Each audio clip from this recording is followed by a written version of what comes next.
Howdy, howdy, howdy, and welcome to another game development log for the quest of Jimmy the Nerd. So, doing another combat showcase to show off some of the combat features I've been working on lately, last few days. The game is not going to be all combat by any stretch of the imagination. There's going to be a lot of other stuff going on. I just like getting the database stuff squared away for the most part before I start worrying about the maps and the story and the side quests and all the, the I don't want to call it filler content, but, side content and even the main storyline and all that stuff. I know what the story is going to be, of course, the main story.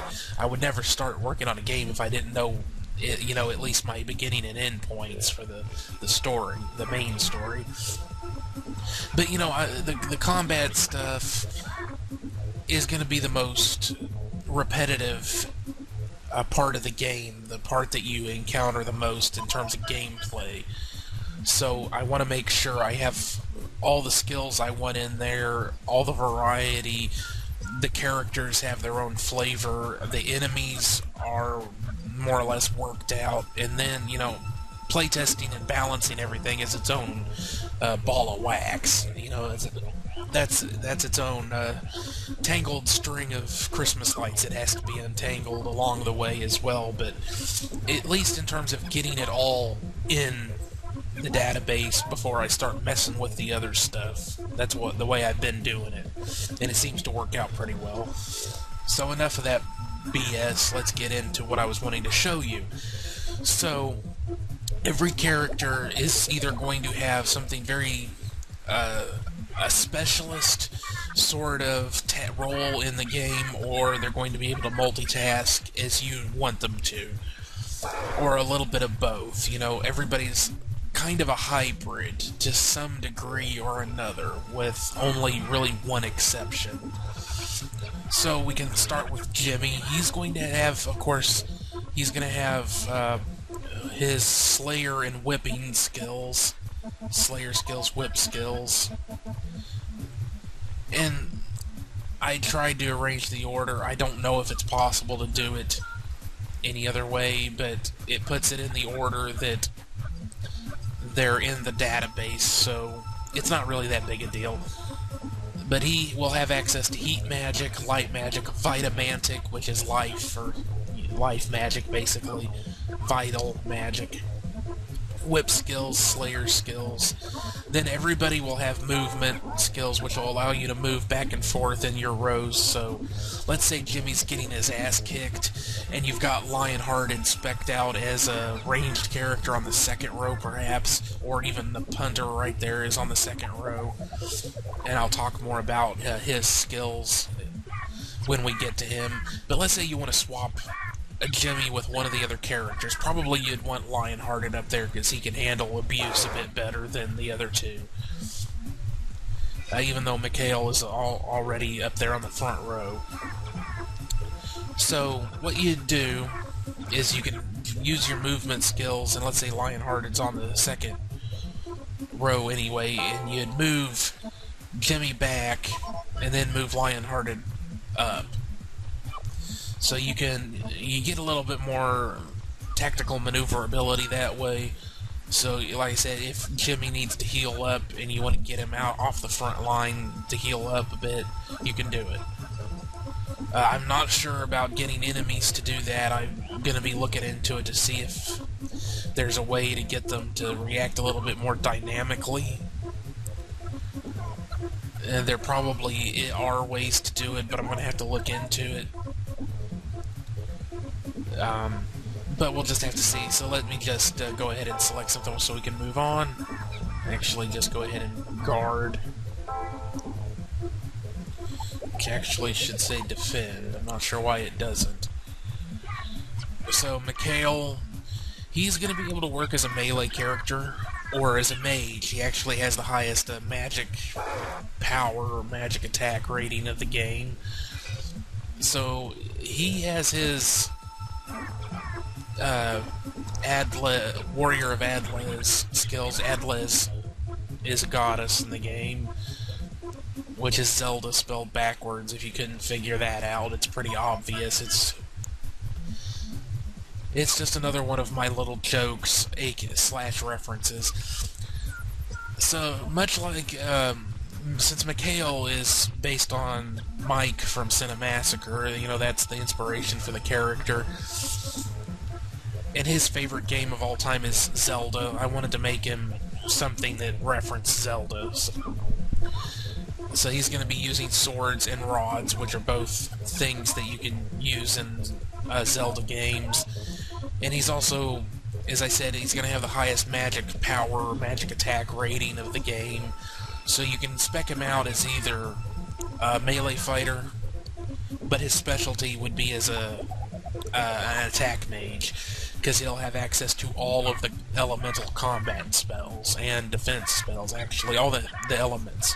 Heat, cold, electricity, water, rock, air, light. There's his Atlas blessings, sword and rod skills, deific magic, which will... Deific spells aren't necessarily specific to a god or goddess, but you will be seeing some gods and goddesses pop up in the game. Okay, so we can go ahead and just guard with him. Then Punter is your Nintinja. I haven't finished getting all their stuff sorted out yet. That's why he still has skills there instead of Nintinja skills. He does have self-buffs there. He's going to be able to do self-buffs, obviously. He'll be the only one that can use them. But it's going to be basically just self-buffs, different things that he'll be able to use. And I'm also planning to make it to where he can attack from the second or third rows with his skills. He won't be able to use his basic melee attack, but he'll be able to use his skills from there, which there aren't any attached to him yet. So he's not going to be able to multitask necessarily, but he'll be able to attack from any row and use his skills and stuff from any row, even though he'll still take the row penalties to things like accuracy from the second or third rows, and agility, I think, also gets affected. I did set all that stuff up the very first thing when I got into the database for this game, so I think it's agility and accuracy both take a hit. Maybe it's just agility. But then you also take less damage back there. So the point is that he's the Nintinja, or ninja, so he's going to be able to attack from wherever the hell he pleases, basically. And then Lionhearted, as I've said, he's basically, his specialty is melee. All of his biggest, baddest hitting skills are going to be his hammer skills, which he has quite a selection of. This was a problem I ran into before. I'm going to have to take this down to a single row so you don't have the names. Hopefully don't have the names getting all over the... Well, I guess you can kind of still see it, but then you can't see the name of the spell, the skill. And then he'll also have Shuda skills. He won't have as many skills to use with his Shudas, but if you want him to be a ranged character, his ranged weapons are going to do a lot of damage and armor-piercing damage as well, but low accuracy. So he's going to miss a lot, but when he hits, you know he hit. Plus his war skills, and I haven't finished sorting all those out yet. This one, the first three all affect his himself and giving himself extra actions, whereas the other two, this one boosts his attack for 5 turns, and that one doesn't require the party gauge. This one boosts the attack for all allies for 5 turns, and does. So he can't really do anything at the moment. Let me go ahead and pause it, and we'll show you the other 4. Alrighty, so we've got Sentimental, who is going to have access to cold, air spells and his reviews. He's not self-buffs, that needs to change to just plain buffs, group buffs, and debuff spells. He's basically the bard, only he's a critic. Because these days critics have more power than the actual artists do. But anyway, so he's, again, you can use him as support, or he has some combat capacity as well. Now, Crescent Moon is going to be another one. She's going to excel as a healer, but it also has capacity as a combat mage. Now, let's see. I need to change out her attack, and I still haven't put in all of her skills. She's going to have claw skills as part of her type, which is White Fox Maiden. And her racial skill set will be the Kitsune. I don't know if that's exactly how it's pronounced, but it's a Japanese fox spirit. But she'll be able to cast water, and learn and cast water spells, light spells, Vitamantic, again, that's life spells, her own Kitsune skills, and deific magic. And then she'll also have claw attacks. And her specialty, again, as a healer, is that as she levels up, she'll gain bonuses to Vitamantic magic to make it more powerful, which means that she'll be able to attack enemies that are weak against it and do a lot of more damage to them, but mostly as a healer, she'll be able to heal better than any, because I believe, I don't think Mikhail has Vitamantic magic. If he does, I don't think he does, but I know Jimmy does. So Jimmy will also be able to do healing, but she's going to be a hell of a lot better at it. I might give Mikhail the Vitamantic magic as well. I'm not sure yet. It depends on how unbalanced it might be to have like 3 healers in a party. So anyway, she's also going to get a boost to using healing items. So we can guard with her. And then Shibata, of course, I've shown him off a bit. And he is kind of the DPS guy. He doesn't have any real multitasking at all. He's just pure beat the crap out of them. Get in their face, punch and kick the crap out of them, just like the person he's actually based on. And that leaves Ruin. And he's going to have some melee skills. He's also going to have gun skills. So, kind of the opposite to Lionhearted. His specialty will be gun skills, ranged attacks, but he can still get in there and mix it up in melee if you need him to. So,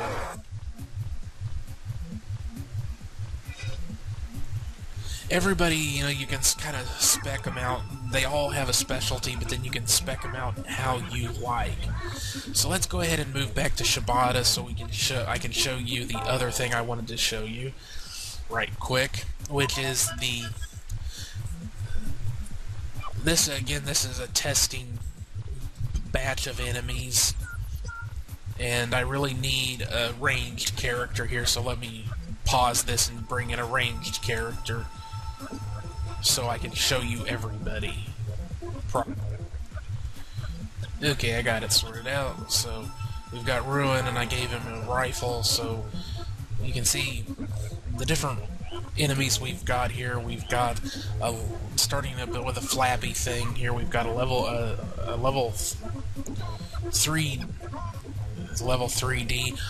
It's a level 3D flappy thing. A level 4 Alpha Bruce, a level 5 C Bruce, a level 5 Omega Bruce, a level 5 B Fire thing, a level 4 E Ice thing, and a level 1 Fire thing. A level. So, explain all this. Every type of enemy will be able to come in several classes, and it's going to be denoted by their health bars. You'll be able to. It's not going to have it in the name like I have it here. This was just to make sure I knew what everything was supposed to be doing my testing. So you're going to have the most powerful enemies because this is working off of a Ganfly's enemy levels plug-in, so the enemies, as you can see, are going to level up as well. Each selection of enemies from any given area will only be able to level up so far, so it's not like if you go back to the first part of the game, which you might need to backtrack at times to, you know, to use new things to get into areas you couldn't before.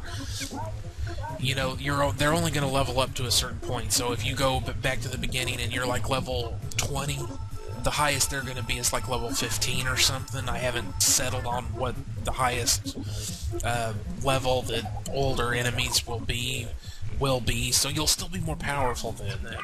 This is just to add some dynamics to the enemies as you move through the game. But on top of that, just as each character, and I'm not sure if I've mentioned it yet, so I guess I will here, each character has their stats at different levels as well, which is expected. So everybody has one A-level stat, and everybody has a different one. So there's 8 characters, there's 8 main skill or stats. Each character has their own A-level stat, and nobody else has the same one. So 1 A-level stat, 2 B-level, 2 C-level, 2 D-level, and 1 E-level. Enemies will come in varieties, and they'll have similar stat setups. Omega level enemies will have an Omega level stat, an Alpha level stat, so on, and then, you know, an A level stat, and then probably 2 Bs, 2 Cs, and a D to round out the 8 stats, something to that effect. An A level, okay, and they're going to be the most powerful enemies you'll face. These are going to be like your bosses and stuff, because I don't want to do like traditional bosses, but every area will have 1, maybe 2 Omega level enemies, and those are going to be your biggest, baddest, nastiest enemies that you'll face, and they'll have minions along with them as well. Okay, an Alpha, and their color scheme for their hit bar is black to red. So it kind of says, look out, I'm bloody well dangerous. Your Alpha Bruce here, your Alpha level enemy, again, it's basically, it looks like it's solid red, but there's a bit of a gradient there. It's slightly darker to the one end. So an Alpha level enemy is going to have an Alpha level stat, at least 1. They might have up to 2 if they're supposed to be pretty strong, like a mini-boss type enemy. But the general Alpha level enemies will have an Alpha level stat, an A level stat, and then 2 Bs, 2 Cs, a D, and an E, I believe is how it works out. Then you've got an A-level enemy is going to have basically this orange hit point bar, and they're going to have the same setup scheme as the characters themselves. 1A, 2B, 2C, 2D, 1E for stats. B-level enemies, yellow health point bars, and they're not going to have an A-level stat. They'll have like 2 Bs, 2 Cs, 2 Ds, and 2 Es. Or some mixture in there that, you know, they might have 3 B-level stats, but they won't have an A-level stat. So on and so forth. A level C, or a C-class enemy, green health bar, and they won't have, maybe they'll have 1 B-level stat, but then like 3 C-level stats or something like that. And then, let's see, a D is blue. And again, it's just a decrease in the threat level of the enemies, and we go to E, which is basically violet, to a darkish blue, or well, kind of a dark blue violet color. So this is kind of inspired by MMO RPG games in a way, But mostly it's just, again, to add some variety, because you're going to get some randomization to the enemies that'll be showing up. Sometimes you'll have to face an alpha level enemy, and usually Omega enemies are going to be, you know, they're going to stand out on the battlefield anyway, or in the maps. But this way you'll be able to tell exactly what you're dealing with by the health point bars. You know, it won't, like I said, it's not going to tell you, it's not going to have a letter next to the name or tell you that it's an alpha level enemy. It's the health point bar is how you're going to be able to tell what you're dealing with. And like most things, the more dangerous the health point bar looks, the more dangerous the enemy. So black to red, most dangerous; red, fairly dangerous; orange, pretty dangerous; yellow, so on and so forth; green, blue, violet. Color gradient, most dangerous to least dangerous. Level E, or Class E enemies, will be things like animals. You know, low-grade enemies that aren't going to be very dangerous, and you may not even want to waste your time fighting them, necessarily. And also your experience in whatever kind of gold you get or whatever will be based on the class of the enemy. An Omega level enemy will give you an Omega level of experience in gold. And if you're familiar with how the plugin works, basically you set a baseline and then it levels up from there. So again, basically the starting point for Omega characters is, you know, for golden experience, and then that Omega level stat is going to be higher than an alpha level stat and experience and gold, so on and so forth. So I think that was everything I really wanted to show you. I've started working on the icons and symbols for some of the stuff a bit here. You can also see that this shows you what you're going to be doing up here in the corner. So again, I'm just plugging along, getting all the database stuff worked out, working on things. And yeah, I think that covers everything I wanted to show you so far. The most important thing, I think, was showing the enemy classes. And I'm going to do a manual that you'll be able to have in the game. It'll be like a book that you can reference anytime you feel like in the game. And then it'll have all this same information in it.